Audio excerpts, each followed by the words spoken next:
For 42 years, the Ashcroft Memorial Library was a sanctuary of absolute silence.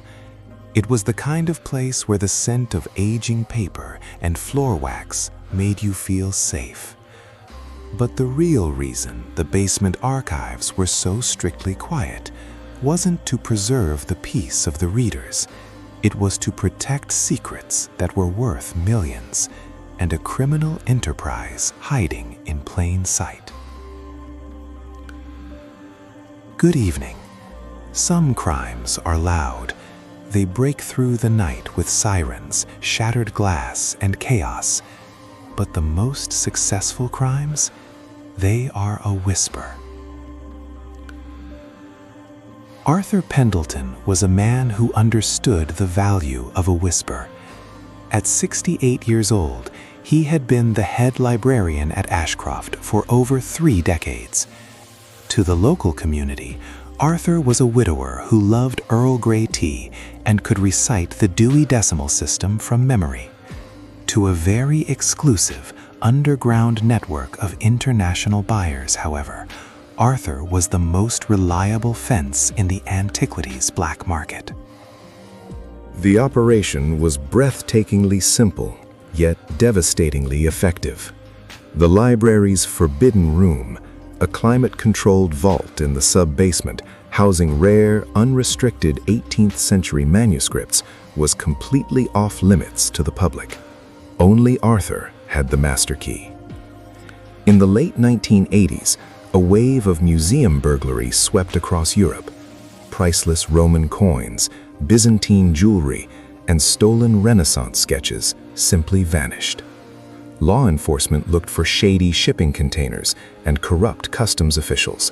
They never thought to look at the international interlibrary loan system.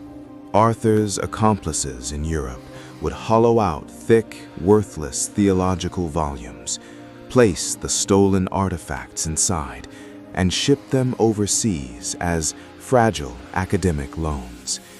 When the packages arrived in the United States, they were delivered straight to Arthur's desk. Wealthy private collectors would then visit the library, sign a guest book under assumed names, and quietly walk out of the building with millions of dollars in stolen history, concealed neatly inside a canvas tote bag. It went on for nearly 8 years. Arthur didn't do it for the money. Not really. His modest lifestyle never changed. He drove the same 1982 Volvo.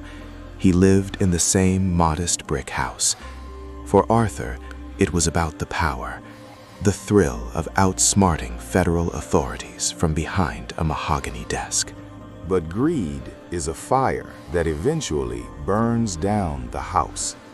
In the winter of 1994, a European associate made a careless mistake, using a traceable courier service for a highly publicized stolen artifact.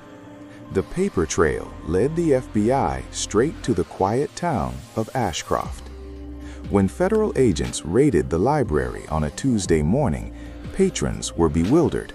They watched in stunned silence as their beloved gray-haired librarian was escorted out in handcuffs, right past the "Quiet Please" sign he had hung 30 years prior. Inside the basement vault, investigators found over $4 million in illicit antiquities, neatly cataloged alongside the library's local history files. Today, the Ashcroft Memorial Library is still open. The floors are still polished, and the books still smell of age and wisdom. But the older patrons remember Arthur, and they know that sometimes the most dangerous predators don't lurk in dark alleys. Sometimes they wear tweed jackets, smile politely, and kindly ask you to keep your voice down.